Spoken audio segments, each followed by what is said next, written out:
Versatilidade. 1. Atributo ou característica do que é versátil. 2. Capacidade de ser multifacetado em suas atividades. Bem-vindo, bem-vinda ao Crazycast, o podcast sobre histórias em quadrinhos.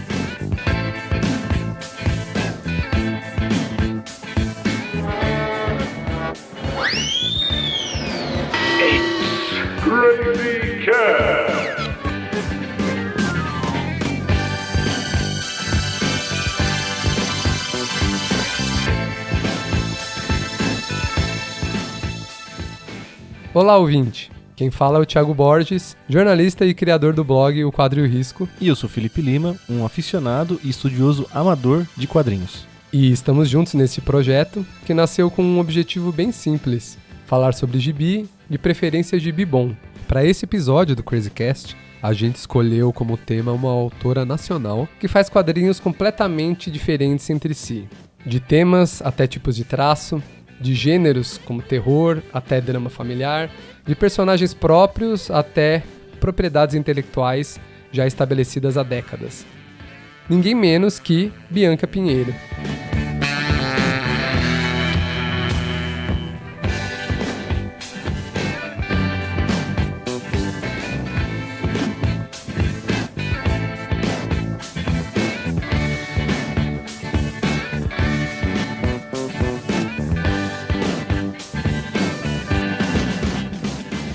Eu acho que vale começar com aquela clássica mini-bio de quem é Bianca Pinheiro.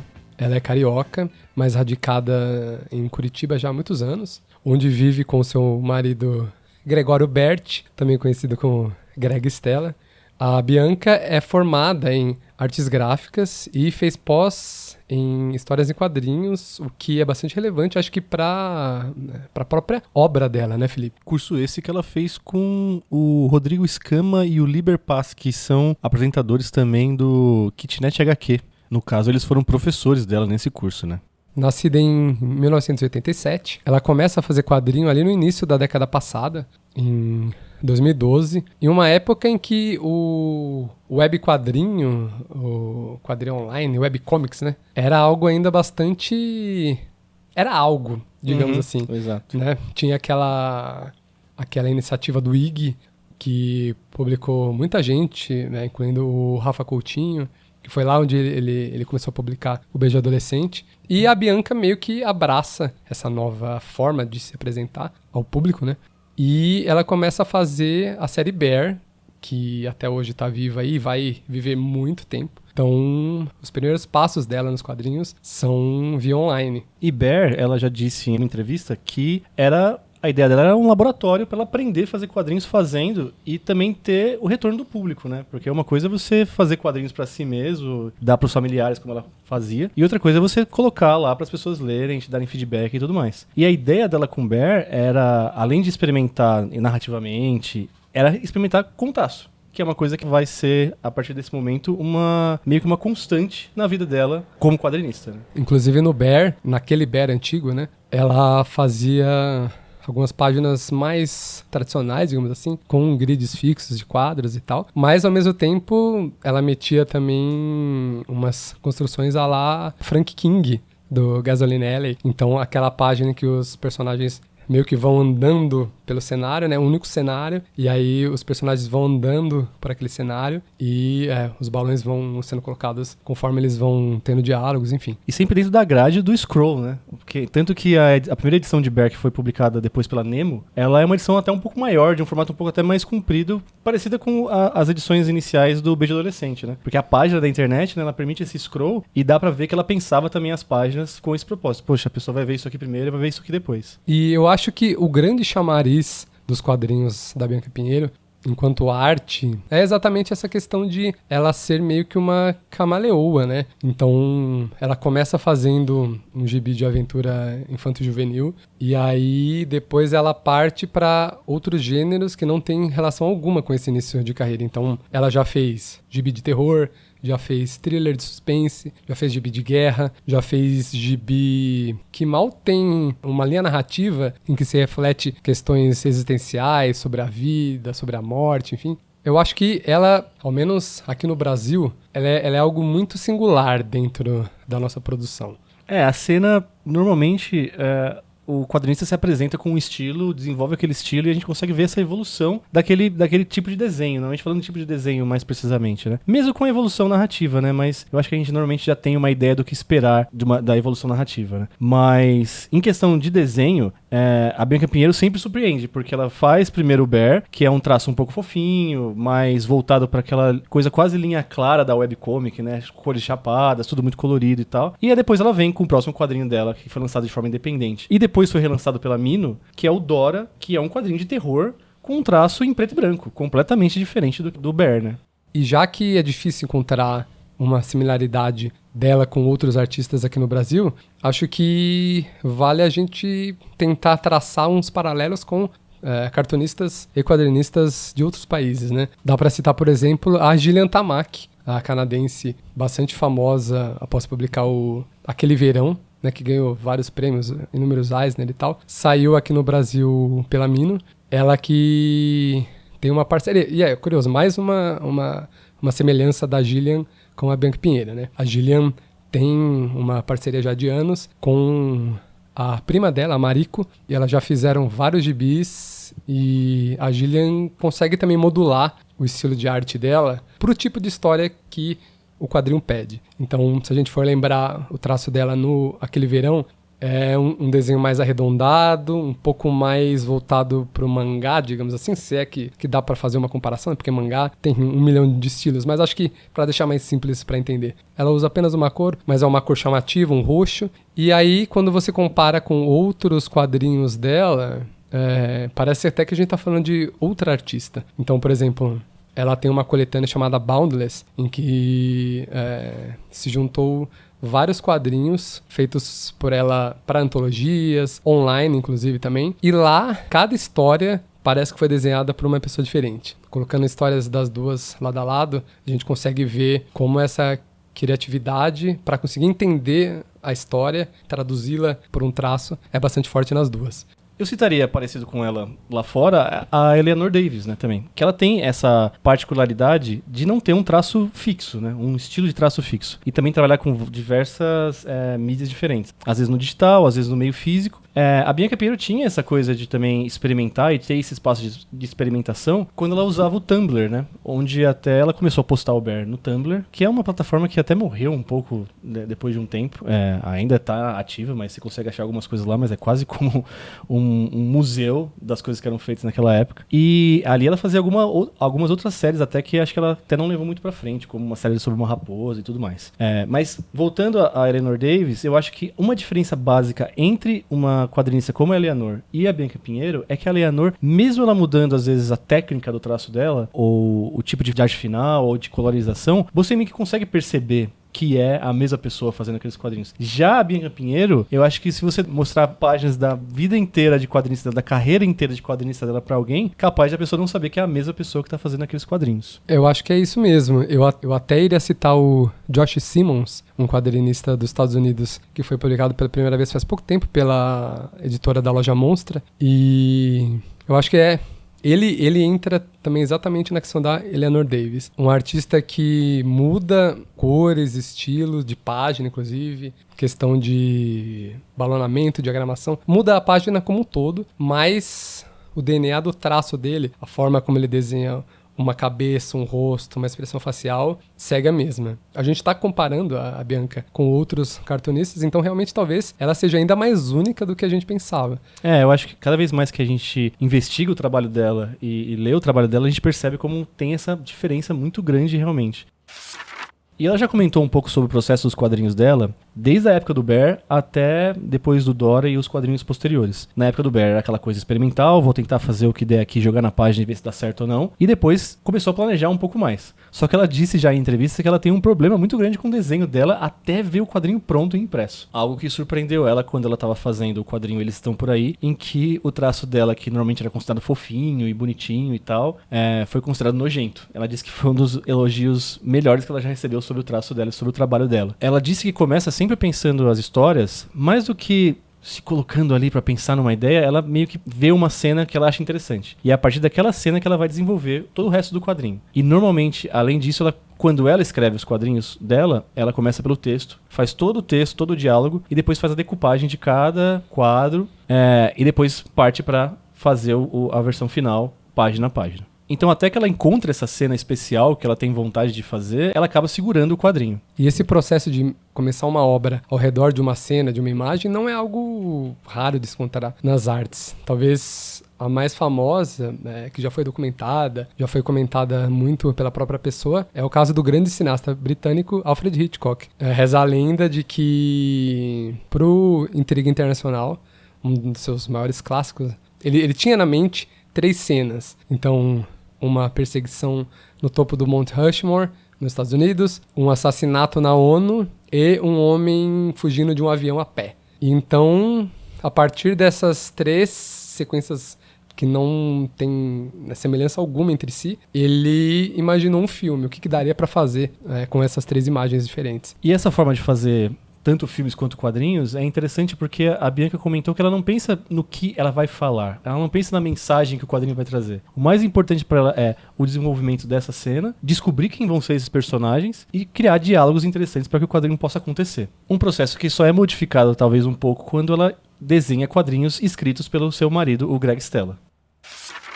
Toda essa versatilidade da Bianca não se limita só ao processo criativo em si, mas também em relação à condução da carreira dela. Então, ela faz gibi solo, faz gibis em parceria com o marido, ela começa a carreira publicando online, ela já fez financiamento coletivo via Catarse, ela já teve um selo próprio, o Lago Gut, que infelizmente faleceu.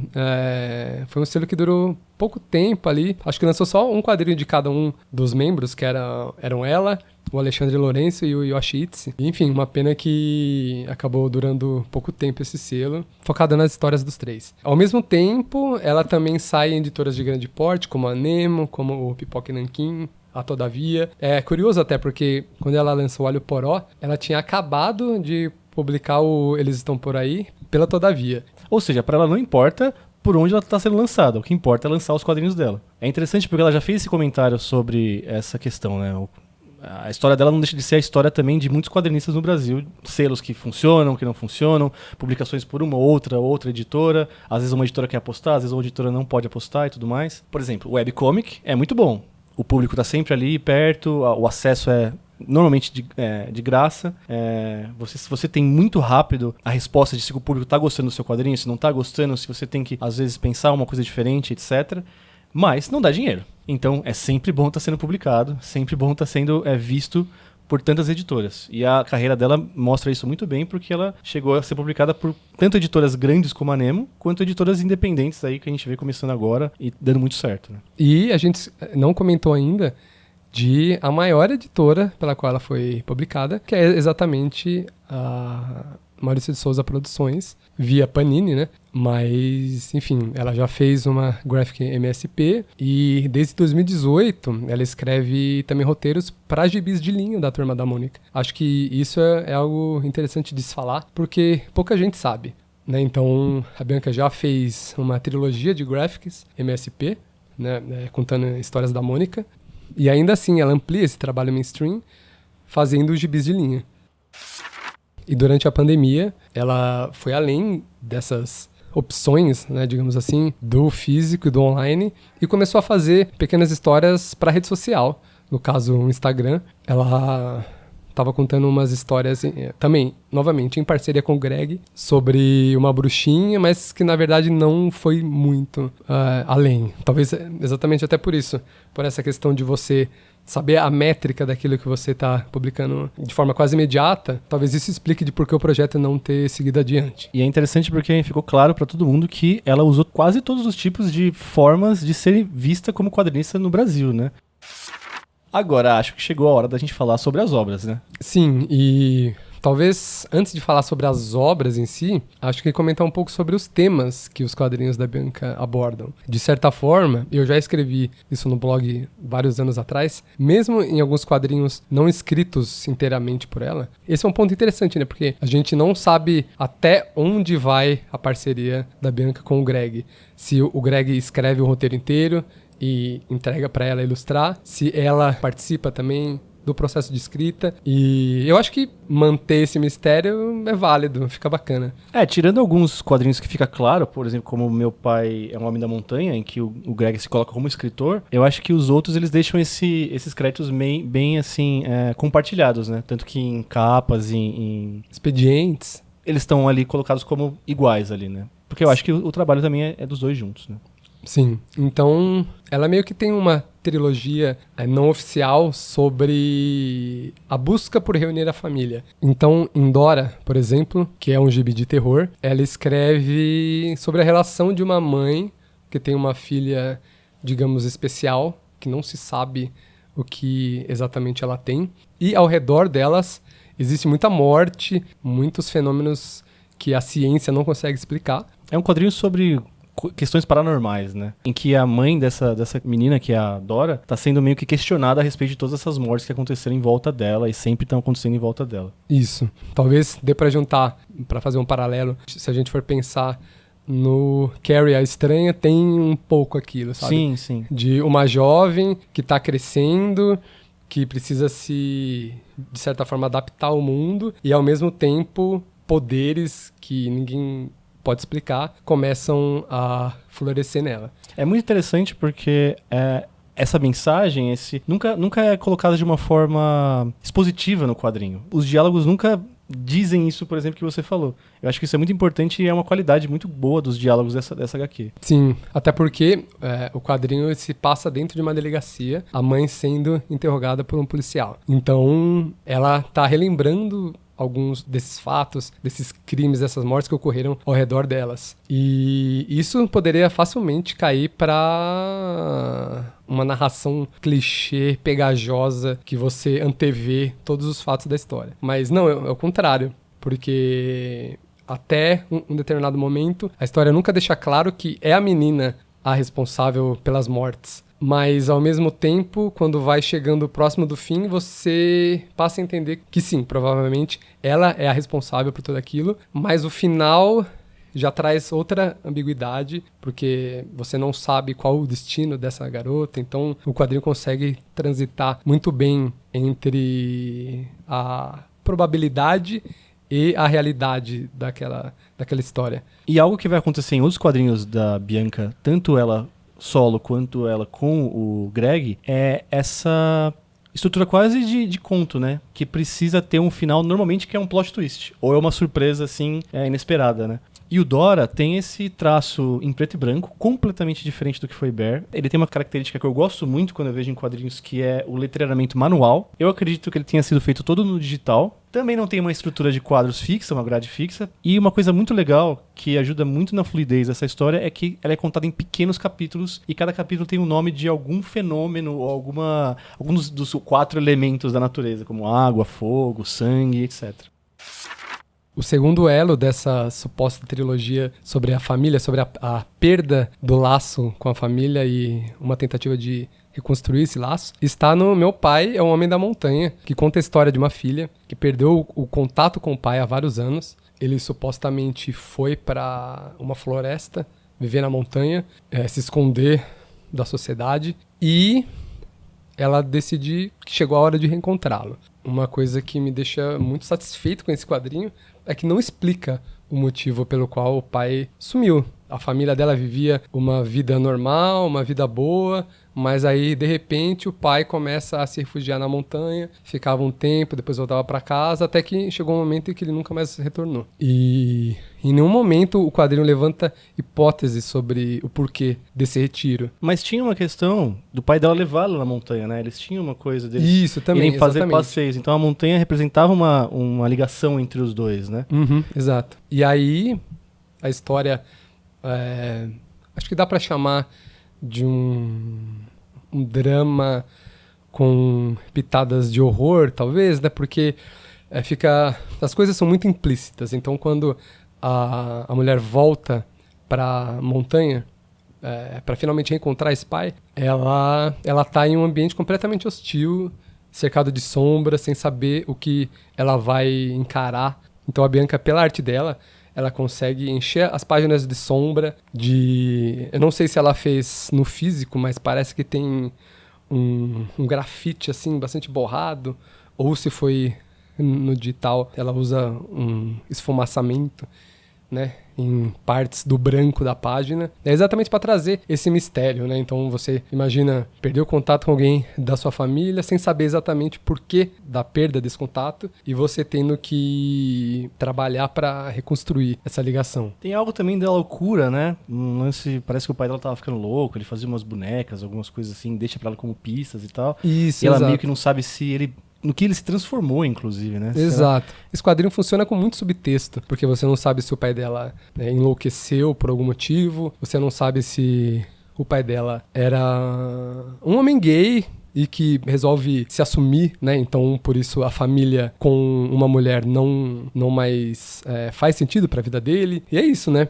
O roteiro desse quadrinho é do Greg, então é um texto com muito subtexto, por mais estranho que essa expressão possa parecer, mas é um quadrinho que tem o quê? Metade das páginas tem texto praticamente, né?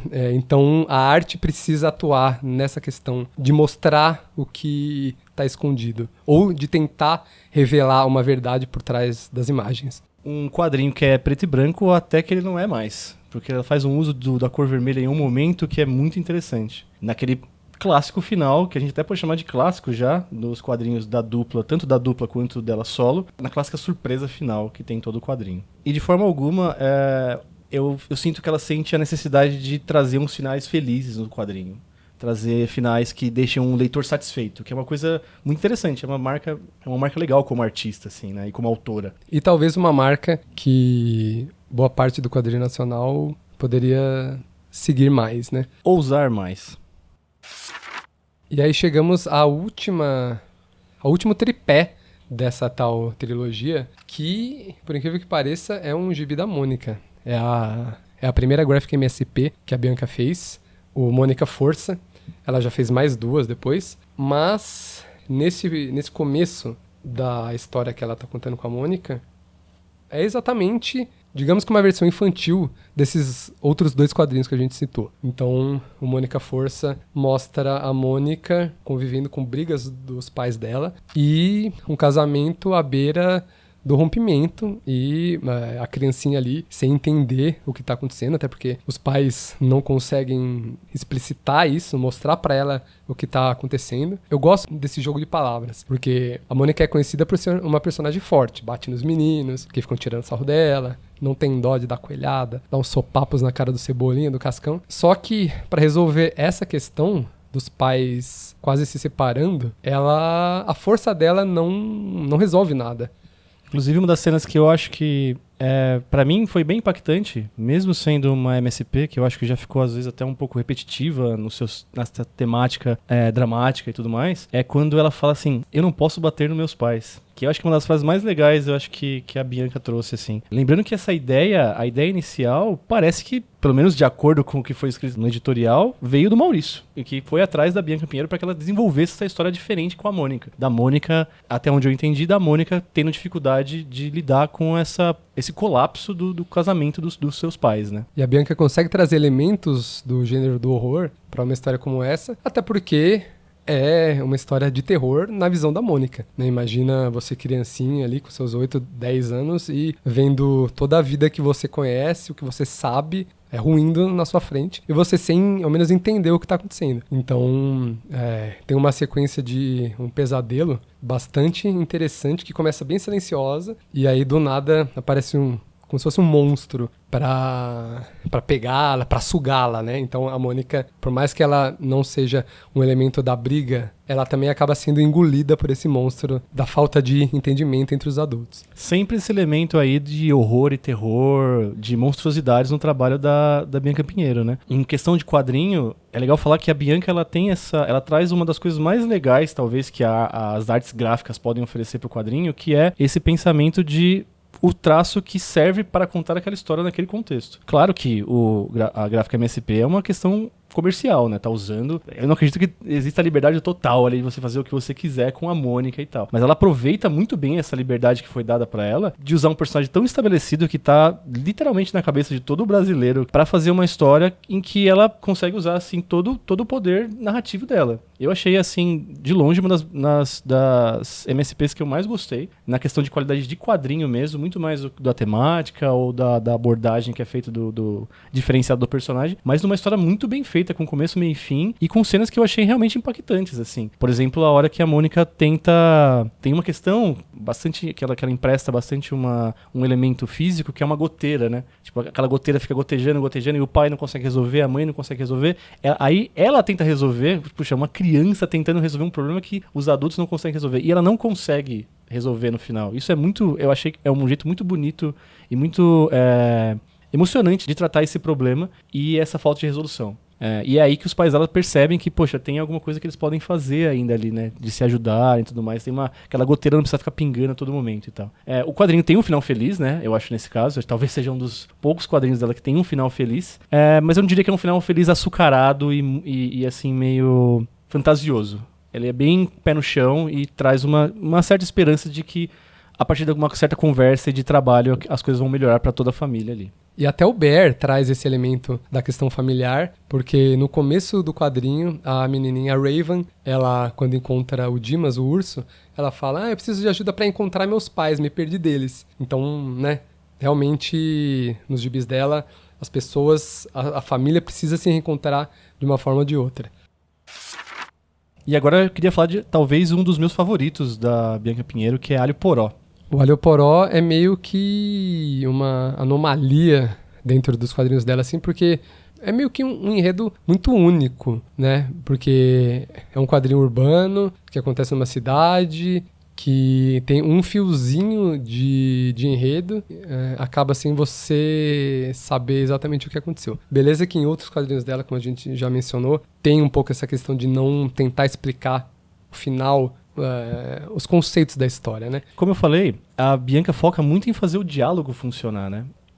De novo, mais uma prova de que a força do quadrinho dela tá muito no diálogo também. Tipo, o desenho dela, a gente quase não precisa falar porque ela tem uma competência incrível em adaptar o traço, em fazer o traço que a história precisa. Mas esse quadrinho, ele se sustenta quase que 90% dele no diálogo, que é de duas mães procurando o último ingrediente que falta para elas fazerem uma quiche de alho poró. A questão do diálogo, acho que pega bastante emprestado daquilo que o Quentin Tarantino faz nos filmes dele, né? De os personagens falarem sobre coisas alheias à questão principal do que eles estão vivendo, como se fosse realmente uma vida real, digamos assim, entre muitas aspas, né? Porque, enfim, no caso delas aqui, se você tá mantendo um refém no porão da sua casa, né?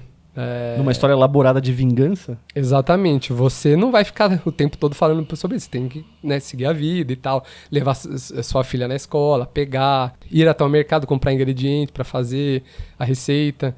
Mas isso só informa pra gente, de uma forma muito narrativamente interessante, a frieza dessas personagens em relação à certeza do que elas estão fazendo ali, né? Porque o quadrinho não deixa muito claro, pelo menos na sua primeira versão, não deixava muito claro por que elas estavam fazendo aquilo, ou pelo menos não elaborava tanto, né, pra gente entender. Porque o impacto dessa cena final, em que elas estão ali pra fornecer a última refeição pra um cara que tá preso no porão delas, eu acho que não precisa de muita explicação depois disso, né? E lá vem a Bianca de novo, trazendo um traço completamente diferente de qualquer outro quadrinho que veio antes dela. Agora ela tá fazendo personagens mais com com cores chapadas, né? Um gibi bem colorido, que eu acho que é um contraste à crueldade que tá acontecendo ali por trás. Parece até que ela pinta esse gibi com lápis de cor. Não sei exatamente se ela usa isso, mas ao menos a textura, caso seja algo digital, a textura é muito parecida com lápis de cor. E é um traço que eu não vi ela usando de novo nos próximos trabalhos, e fico imaginando se ela vai usar mais alguma vez ou se foi simplesmente para esse trabalho mesmo. E se no Alho Poró a Bianca usa, como eu comentei, um fiapo de enredo, né, para contar uma história, no próximo quadrinho dela, o Eles Estão Por Aí, praticamente uma história inexiste, né? Porque aqui sim, Em relação à história, fica mais claro que quem escreve, quem coordena, né, o que está acontecendo ali na questão textual é o Greg, até porque ele publicava uma história chamada Nas Dobras do Mundo, que é bastante parecida de forma conceitual ao que vira o Eles Estão Por Aí. Então, pequenos seres que parecem insetos, seres inumanos, digamos assim, mas ainda assim com características humanas, em pequenos recortes do dia a dia deles, trocas de diálogos, fatos, buscas por alguma coisa. É até difícil tentar fazer uma sinopse do Eles Estão Por Aí, porque esse quadrinho, ao menos pra mim, é um dos grandíssimos quadrinhos nacionais de todos os tempos, porque ele traz realmente algo, sei lá, de certa forma a gente era mais acostumado a ver em quadrinhos americanos, sei lá, europeus, que é o quê? Uma abordagem mais existencialista, talvez, de uma história. Se é que tem uma história aqui no Eles Estão Por Aí. Eu vejo uma influência muito grande desse quadrinho quando eu li pela primeira vez, do Michael DeForge, né? Que é um cara que também tem esse estilo de pequenos serizinhos meio indescritíveis, que são, na verdade, pessoas humanas normais, das mais comuns possíveis, em que ele coloca na boca dos personagens os diálogos, às vezes, daquele clássico small talk, né? Daquela conversa que parece que não vai chegar a lugar nenhum, mas que simplesmente mostra muito a respeito de quem está falando, né? Eu acho que tem mais ou menos umas 4 ou 5 linhas de história, né? No Eles Estão Por Aí. Um desses núcleos me lembrou muito os personagens, a dupla de personagens do filme A Fortaleza Escondida, do Akira Kurosawa, que até depois vão inspirar o R2-D2 e o C-3PO, dos filmes do George Lucas, Star Wars, em que eles estão simplesmente caminhando para um horizonte sem motivo e passam por diversos outros bichinhos estranhos e situações, e sempre prontos para demonstrar violência do nada e demonstrar amizade do nada. Tem aqueles diálogos daqueles dois pedacinhos de carne orgânica, dois pedacinhos de nada, tendo a conversa mais desnecessária do mundo, aquela conversa que você tá não querendo ter com a pessoa, mas sabe, você encontra a pessoa na rua e não tá querendo ter aquela conversa, quer sair fora. E tem, acho que talvez a que dá nome pro quadrinho, que é aquela que dá aquela conferência de bichinhos todos iguais, sem olhos, só com boca, 2 perninhas, em que eles falam que tem alguém e algo vindo aí que é muito melhor do que eles e que vai talvez detonar tudo aí. Que eu acho como se fosse uma religião, né? Meio que um paralelo bem forte assim com a forma como a gente se relaciona com a religião. Exatamente, a parte mais opressiva, talvez, desse aspecto. Que o trunfo desse gibi é exatamente esse, que é falar de tudo sem colocar, assim, agora estou falando sobre existencialismo, agora estou falando sobre religião, agora estou falando sobre seres humanos não saberem se relacionar uns com os outros, sobre a violência, sobre a morte, sobre a vida surgindo, porque tem uma coisa especial no quadrinho também, que é essa imagem da árvore crescendo o tempo todo, então, ao mesmo tempo que as coisas estão morrendo, que tem aquele mundo todo deserto, tem uma árvore crescendo em algum lugar, então as coisas estão acontecendo, essa coisa do ciclo e tudo mais. Então ele triunfa muito bem nessa capacidade de falar sobre coisas muito complexas e sobre questões que realmente a gente não tem uma resposta só em toda a longa caminhada humana, mas de uma forma divertida, com os desenhos bizarros e nojentos, e com um texto assim que consegue trabalhar muito bem nessa aparente enrolação que está acontecendo ali. Eu escrevi uma resenha sobre esse gibi quando ele saiu, e um paralelo que eu fiz, e relendo hoje, acho que fica ainda mais claro, é com o de um clássico da literatura mundial, o livro O Deserto dos Tártaros, do Dino Buzzati, que conta a história de um tenente do exército, de um país cujo nome não é revelado, que é designado para um forte na beira de um deserto, e esse forte é meio que a primeira forma de defesa contra uma invasão dos tártaros. E aí, o livro inteiro, esse tenente e os outros oficiais que estão nesse forte estão à espera da invasão desse inimigo que nunca ocorre. Então, eles vivem décadas, a vida inteira praticamente ali, aguardando algo que nunca se concretiza. Meio que representando de forma clara o absurdo que é a vida, né? Porque a única coisa que a gente tem certeza é da morte. Então, de forma inconsciente, a gente vive aguardando a morte. Eu acho que Eles Estão Por Aí consegue traduzir muito bem esse aspecto do livro do Buzzati de realmente mostrar a insanidade que é viver e ser humano. E é nesse quadrinho que eu acho que a Bianca mostra muito mais uma influência que ela tem do Alexandre Lourenço, né? Que é um quadrinista que tem muita influência de um outro quadrinista americano que é o Chris Ware, que tem essa característica talvez principal do destrinchamento de uma ação em diversos quadros, né? Às vezes você tem 2, 3 páginas para mostrar personagens andando vagarosamente numa planície. E ele vai destrinchar isso cada quadro a quadro. Como se quase fosse chegar perto de uma animação. E às vezes vai ter quadros que vão ter, tipo, um tipo de grade, às vezes vai ter quadros que não vão ter grade nenhuma. E essa dilatação do tempo e esse destrinchamento do tempo é uma coisa que não só ela vai começar a usar nesse quadrinho, como vai ser essencial no próximo quadrinho, que é o Sob o Solo. E só antes da gente passar pro próximo quadrinho, eu queria destacar 2 sequências do Eles Estão Por Aí. Uma em que aqueles personagens que o Felipe comentou, que estão andando, né, em busca de algum objetivo que nem eles devem saber o que é, eles encontram uma espécie de caronte em um rio, e aí eles sobem no barco, né, desse ser e tal. E só que o barco não anda, porque vem uma névoa. E aí os 2 personagens descem do barco e é mostrado em página inteira esse ser, esse caronte, em meio à névoa, só com a silhueta dele desenhada, com retícula, para mostrar um pouco dessa materialidade de um mundo completamente insano, né, que a gente não consegue entender. E também falar um pouco da sequência final, que não é exatamente a sequência final, porque tem uma cena bem curta de 2 páginas depois, mas é meio que onde se encerra a história desses 2 personagens novamente, em que após andarem, não chegarem no objetivo, um deles cansa e fala, ó, não quero mais andar, eu vou ficar, você pode ir. E aí o outro senta, beleza, então eu vou ficar mais um pouco aqui com você. E aí a página vai meio que sendo apagada. Sei lá, como se fosse... É um efeito como se a tinta da impressão estivesse acabando. E aí, então, o quadro de cima tá praticamente inteiro e os demais vão ficando cada vez mais gastos. Me lembrou muito o fim do Corrida Sem Fim, um filme do Monte Hellman, dos anos 70, em que a película literalmente pega fogo. Que também fala sobre essa questão de o que é viver, o que é ser humano, todo o peso que a gente tem, né, o peso da existência. Então, acho que fecha de forma brilhante um quadrinho genial. Acho que meu único problema com Sob o Solo, digamos assim, na edição, é que eu não gosto muito da quarta capa, do texto da quarta capa. Eu acho que o texto, como foi feito, pode enviesar de uma forma não muito boa a forma de leitura do quadrinho, que tem, na minha opinião, um dos melhores mistérios que a Bianca Pinheiro e o Greg Stella fizeram na carreira. O quadrinho vai contar a história de 2 soldados numa guerra não especificada, que a única coisa que a gente tem de informação é que eles são do fronte 34.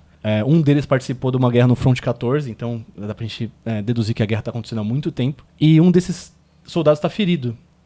E acaba morrendo em algum momento. E aí esse outro soldado tem que lidar com ficar preso nesse bunker aí e com as coisas que estão acontecendo ali. Em dado momento do quadrinho tem uma virada que eu acho super interessante, que é o homem que estava ferido, o soldado que estava ferido, ele tinha uma foto da sua namorada. E quando ele morre, o outro soldado pega essa foto e fala que ela é a namorada dele. Meio que coloca ela como a namorada dele. Que eu acho que já fica fácil para entender a partir desse momento como ler esse quadrinho de uma forma diferente. Por isso que eu falei que eu acho que talvez se a quarta capa fosse um pouco mais misteriosa, fosse um pouco menos descritiva, como eu bem fiz aqui sobre o plot do quadrinho, talvez traria uma forma mais legal de se ler esse quadrinho.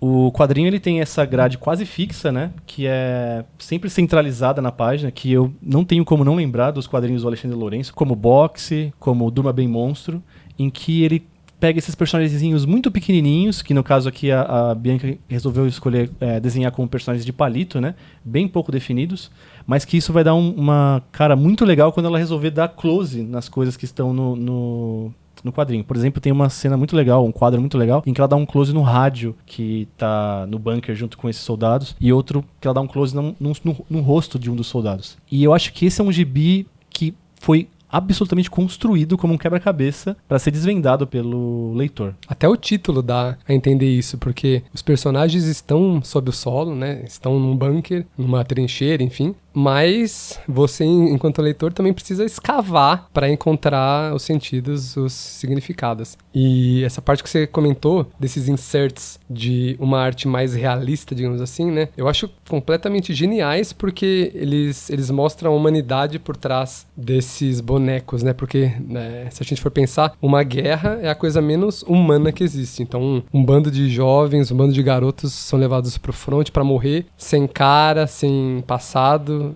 só o corpo deles que importa. Então, a Bianca desenha esses personagens assim, como bonecos palito, indissociáveis uns dos outros, mas em alguns momentos, com um objeto, um pedaço do corpo deles, a mão deles, o rosto, você consegue lembrar a humanidade dessas pessoas. E é interessante que você falou sobre o corpo, né? O corpo vivo do soldado importa, né? O corpo morto do soldado não importa nada. E eu acho que aí não tem como a gente não falar, e obviamente é um gibi que já foi lançado há um tempo, mas eu acho que todos os elementos desse gibi, eles ficam muito mais interessantes quando você destrincha realmente, talvez, o que está acontecendo ali.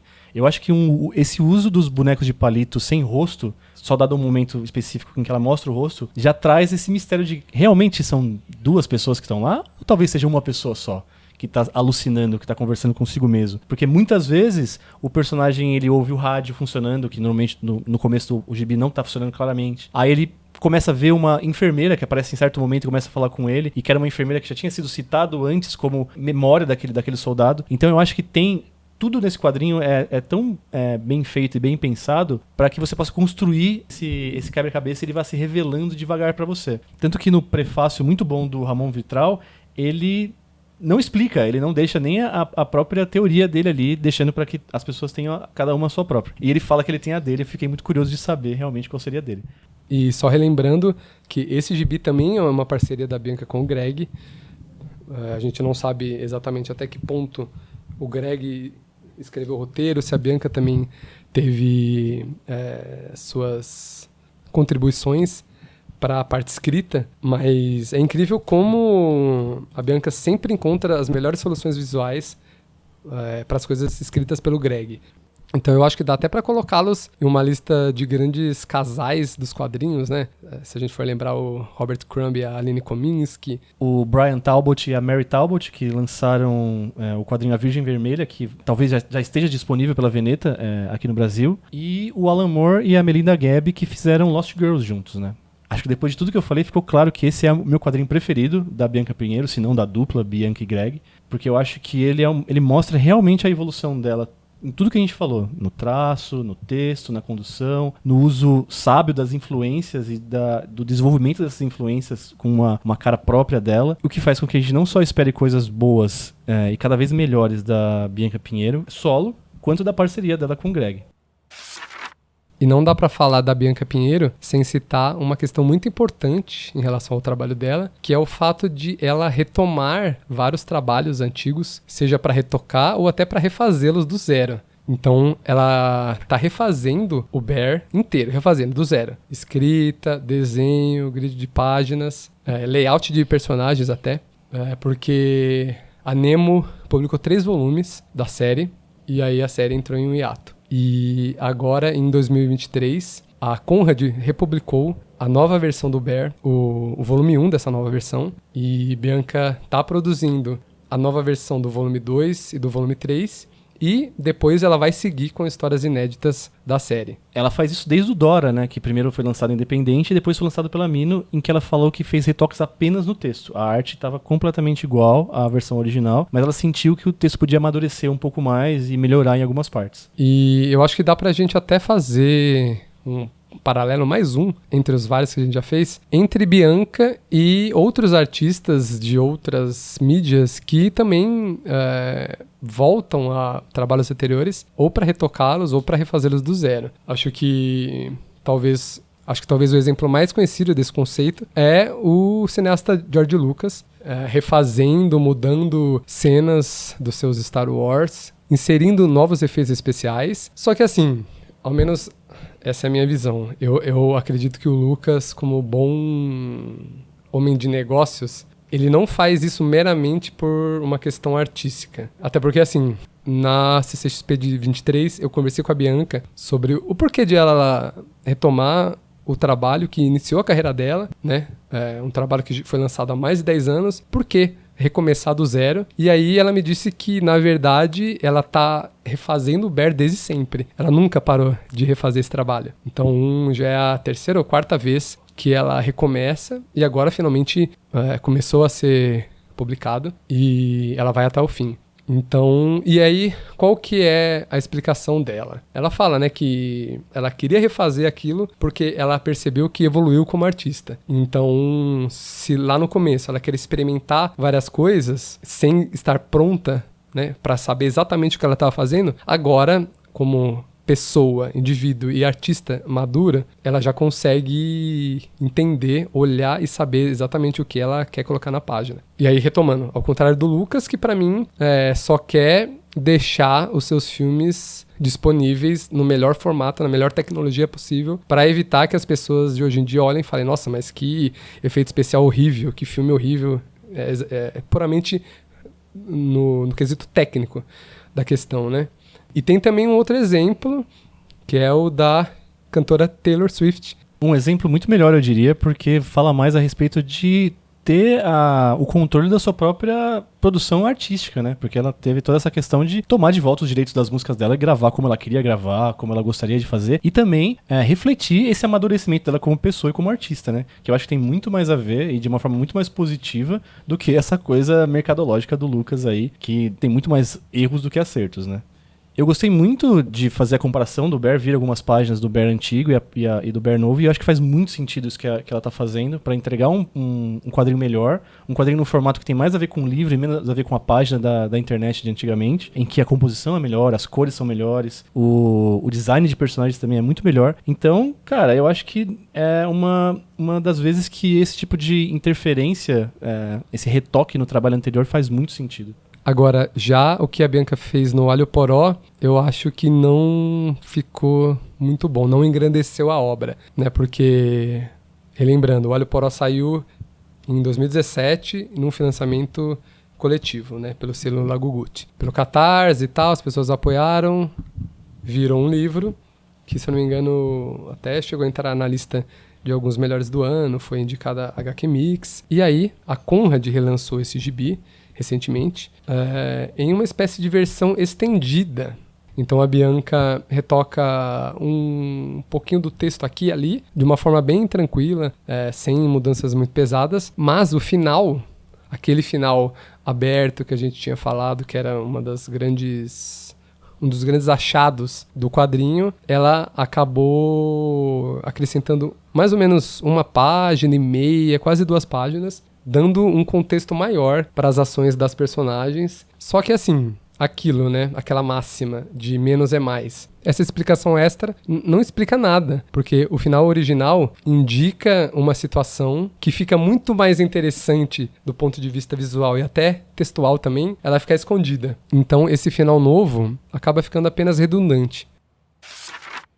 E o quadrinho mais recente da Bianca, também em parceria com o marido Greg Stella, foi lançado há poucos dias, há poucas semanas, durante o FIC, Grande Festival Internacional de Quadrinhos de Belo Horizonte, que é o Menino de Ouro e a Caixa de Alcebias, que saiu pelo selo HQ para Todos da Conrad, que é uma das iniciativas mais interessantes dos quadrinhos nacionais, no quesito de colocar gibi barato no mercado, gibi de qualidade, gibis interessantes, que realmente chamam a atenção pelos temas, pelos autores envolvidos, e fazendo com que isso chegue pelo valor mesmo, ao máximo de pessoas possível.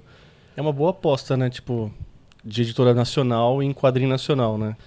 E o interessante é que eles lançam tanto quadrinho clássico, como algumas coisas da Laerte históricas que nunca mais tinham sido reeditadas. E também quadrinhos inéditos de gente nova. E aí pegam também quadrinhos inéditos de gente já consolidada, como a Bianca e o Greg. Então vale ficar de olho nesse projeto da Conrad. Mas bora falar sobre esse gibi, que na verdade são 2 quadrinhos. São 2 quadrinhos curtos, cada um com umas 15 páginas mais ou menos ali. O primeiro deles é O Menino de Ouro, que conta uma história bem engraçada sobre como os sonhos podem destruir a vida de alguém. Talvez os sonhos ou talvez as imposições? Isso, exatamente. Talvez a imposição que outra pessoa te coloca pra buscar um sonho que talvez nem seja seu. Exatamente, Essa historinha é contada de uma maneira que não tem como eu não lembrar dos quadrinhos do Seth, né?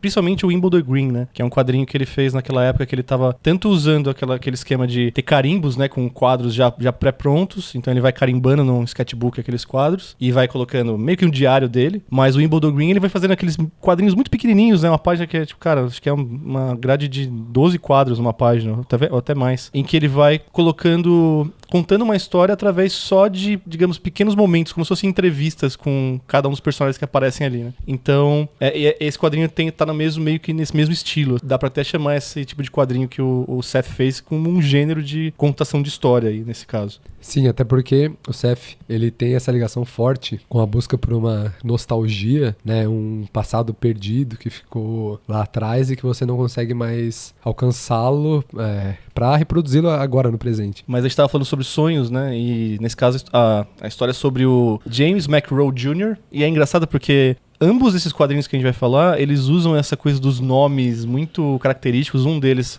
todos os nomes são em inglês, tal, porque a história envolve beisebol. Até fico pensando se era uma história pensada pra ser facilmente traduzida ou não ter essa questão de diferenciação, tipo, vai ser lançado aqui, eu vou lançar em inglês e não vai ter problema pra entender e tudo mais. Eu acho que até pode ter algo nesse sentido, mas pelo tema da história, talvez fique mais fácil você ligar aos esportes americanos mesmo. Uhum. Porque lá eles têm realmente essa cultura de a família que tem um esportista, todas as gerações seguintes devem seguir aquela profissão, porque, enfim, é uma honra, né? É algo que tá no sangue, então... Assim, a gente ama... O Brasil, eu não sei se ama o esporte ou se ama ganhar no esporte. Acho que tem isso, né? Mas... Ou talvez só odeie perder, só. Isso, também é uma boa. Então, sei lá, eu vejo que nos Estados Unidos essa questão de você seguir o esporte como um modo de vida mesmo é muito mais forte do que aqui no Brasil. Então, até que casa bastante, né? Usar o beisebol, por exemplo. Sem falar que o mote da história é meio que ser uma paródia, né? Desse gênero tão famoso de filme de esporte americano, né? Que é, assim, simplesmente o mínimo de propaganda americana que pode ter, né? Tipo, é como... A galera não vê, mas é como aqueles filmes que tem na Coreia do Norte. É a mesma coisa, né? Tipo, o filme que vai exaltar o modo de vida americano e tudo mais. Então, eles estão fazendo isso nessa história. E tem uma coisa bem específica que é a mãe do James aqui, né? Ela sempre tá ali... deixa eu entender o sonho do meu filho, deixa eu entender o que ele quer e tal. E o pai sempre fala, eu amo beisebol. Tem uma frase que, tipo, eu amo beisebol. E aí você vê o menininho falando, eu amo beisebol, toda hora, assim. Então tem essa imposição ali desde sempre. E ele tem esse sonho de ser igual um outro jogador, né? Que é o March Marvin. March Christopher Marvin, sabe? Então todos os nomes são sempre muito americanizados, assim, muito, muito clichês, assim. E aí, o próprio March, depois a gente vai saber que ele mesmo também queria fazer outras coisas, né? Tipo, ele também tinha outros sonhos e tudo mais. Então, o quadrinho ele é contado numa grade quase fixa, né? Tipo, de 3x3, né? 9 quadros por página. E tem aquelas quebras que ela faz, assim, por exemplo, desde Sob o Solo, né? Por exemplo, tem essa hora que tá falando do Martin Marvin, que fala que ele é o maior jogador de todos os tempos. Então, no quadro em que ele tá meio que saindo do requadro do desenho dele, né? Tipo, falando, ele é o maior jogador de todos os tempos. E mais pra frente, quando a história for tomar rumos inesperados, ela vai fazer mais quebras ainda desse requadro certinho, né? Que eu comentei, né? Que tirando isso, o quadrinho é sempre um quadro de fala e um quadro com o personagem falando, né? Que é onde eu acho um pouco parecido com o Wimbledon Green. Mas eu acho que tem a vantagem nesse quadrinho que ele é um pouco mais dinâmico nesse sentido que ela vai fazendo essas quebras, né? E lembra também na questão de essa história ser meio que um gimmick, né? Um gimmick narrativo, um gimmick visual.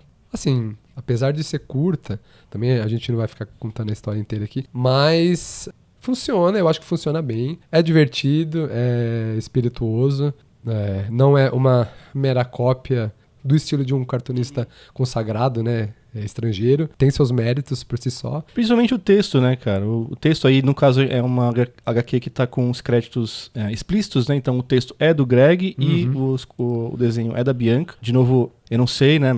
Sendo o texto sendo dele, eu acho que ele já faz a decupagem, né? Do que vai em cada quadro, dos diálogos e tudo mais. E a Bianca fica aí com...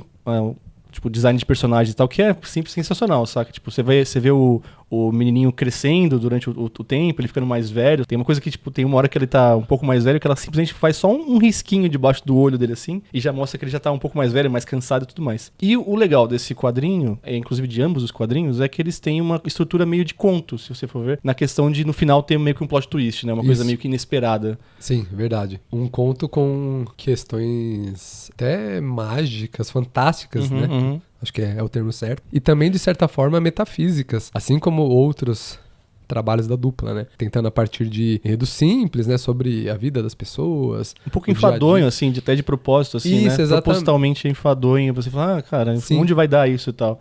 Exato, e buscando falar sobre coisas maiores do que a vida em si, né? Vida, morte, qual é o nosso papel aqui, né? Enquanto vivos na Terra, enfim. Qual é o resultado dos nossos desejos mais, assim, que a gente não pode deixar de ter, que, por exemplo, é o desejo desse cara de ser o melhor. Eu não sei se a gente nem falou, né? Que é ser não só jogar beisebol, mas ser o melhor jogador de beisebol de todos os tempos, assim, da história, né? Ele quer ser igual o ídolo dele, né? Cujo nome a gente já citou e eu não vou lembrar esses nomes americanos completamente malucos aí. Mas o final, então, tem uma virada grande no roteiro, que é bastante engraçada. Sim, bem engraçado. Sim. E o mesmo acontece na história seguinte. Acho que já dá pra gente passar pra história seguinte. Certeza, Não tem muito mais o que comentar sobre o Menino de Ouro. E a história seguinte é A Caixa de Alcebias. A mesma estrutura, né? Exatamente a mesma estrutura. Personagens aparecem, meio que entrevistados ali, digamos assim, só respondendo, né, perguntas ou qualquer coisa que o provável entrevistador tá fazendo. Isso é uma coisa que eu imagino, né? Tipo, eu não sei nem se o quadrinho dá a entender isso, mas, por exemplo, eu ainda tô pensando muito no Seth. Inclusive, fiz um comentário sobre ser enfadonho inicialmente. Eu acho esse quadrinho do Seth bem enfadonho, o Wimbledon Green. É uma coisa que eu acho legal desse quadrinho deles é que pelo menos tem essa piada no final, essa virada e tal, que é interessante, né? Não, mas, de fato, esse quadrinho aí, o Wimbledon Green, ele acho que ele é muito repetitivo. A estrutura é interessante, mas se ele fosse uma história curta, igual esses dois da Bianca e do Greg, putz, seria um baita gibi, mas não. Um gibi bem longo, então acho que a repetição desse gimmick acaba deixando realmente enfadonho pelo lado ruim, né? Vamos deixar bem claro aqui. Eu acho que talvez eu só não goste desse gibi do Seth. Os outros eu acho... Tem uns deles que são geniais. Por exemplo, o próprio George Sprott, que foi lançado pela Mino aqui, é um dos gibis mais geniais que eu já li. Inclusive, eu acho que ele meio que melhora essa fórmula que o Seth cria de fazer essa coisa meio documentário ou documental sobre uma pessoa e tudo mais e tal. Ele traz até uns flashbacks, algumas coisas, mas a gente tá numa digressão aqui, né? A gente já tá entrando no futuro episódio especial Seth. Sobre Seth, exatamente. Então, a mesma estrutura, só que nesse caso, em vez de usar nomes meio absurdos de personagens em inglês, ele vai criar aqui nomes interessantes de personagens em português. Aqui no caso é o Alcebias de Bragança Magalhães, que é um cara que morreu, né? E deixou uma herança pra acho que um sobrinho, alguma coisa? Não, um sobrinho, exatamente, foi o tio. E essa lembrança é uma caixa que é, obviamente, a caixa de Pandora. Que ele diz pro garoto não abrir, o garoto abre. E aí, quando o garoto abre, a história vira uma história de super-herói. Você não imagina, tipo, tá uma história toda estruturadinha de... herança, eu até imaginei que ia ser uma história de detetive, talvez, ou de assassinato, mas do nada vira uma história de herói, que me lembrou meio aquela abordagem de heróis que o João fazia.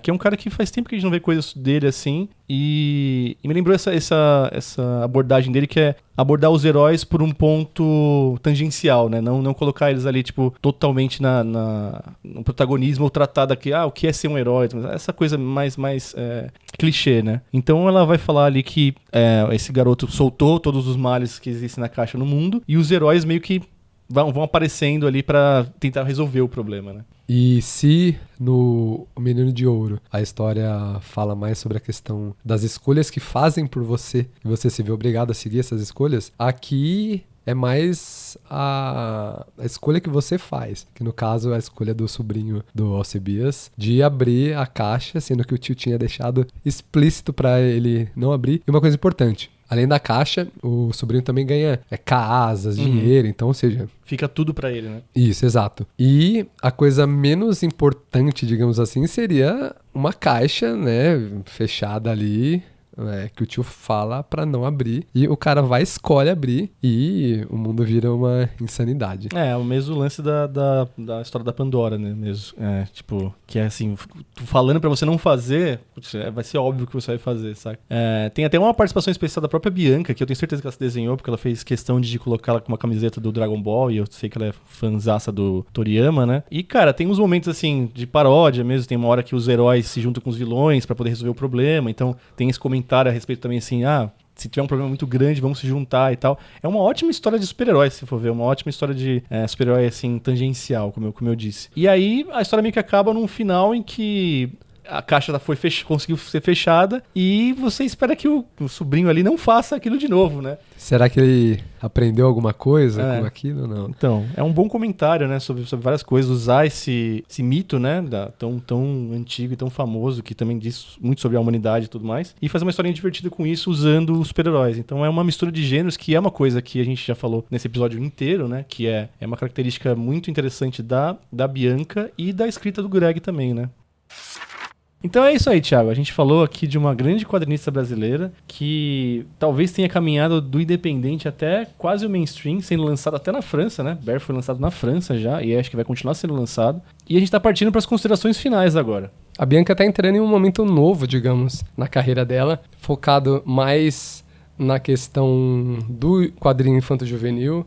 Agora que ela tá refazendo o Bear, vai seguir com histórias novas da série. Então eu acho que vale ficar de olho no que ela vai aprontar no Bear, porque é difícil fazer quadrinho para criança, é difícil ter essa sensibilidade de até onde você deve explicar o enredo, os personagens em uma obra voltada pro público infantil. E eu acho que a Bianca sabe essa sintonia fina do que precisa ser narrado, do que precisa ser mostrado e do que pode ficar para a criança entender, até porque criança não é burra. E como ela mesmo disse em algumas entrevistas, as cenas não param de aparecer para ela, né? E os roteiros e as ideias e tudo mais. E ela tem esse costume de não ir atrás da ideia assim de uma forma muito efusiva. Vale a pena para ela guardar, ela deixa algumas ideias na gaveta para elas se desenvolverem e tudo mais. E aí sempre tem a parceria dela com o Greg também, surgindo roteiros novos e histórias novas. Eu acho que eles não tem por que não aparecerem novas obras por aí. É isso, e a gente espera que nos próximos anos, além dos quadrinhos infantis, a Bianca também possa nos presentear com outros quadrinhos tão versáteis quanto os que ela já fez até aqui. E a gente espera que Bianca sirva sempre assim, seja sempre esse exemplo de quadrinista aqui no Brasil, tão versátil, que pode influenciar e quem sabe mais pessoas aí se inspirem nela para fazer quadrinhos desse jeito tão livre que ela faz com os quadrinhos dela. Acho que uma questão importante é não entrar em uma zona de conforto, né? A Bianca é o oposto disso. Ela tá sempre atrás de coisas novas, de formas novas de narrar visualmente, e que é a essência de qualquer bom quadrinista. Chegamos ao fim do segundo episódio do Crazy Cast.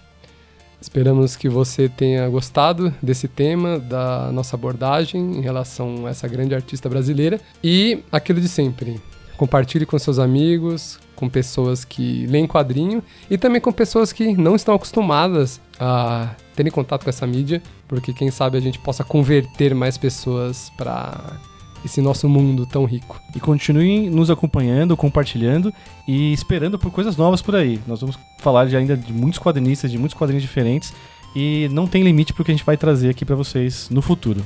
Então é isso aí. Muito obrigado e até a próxima. Um abraço, até mais!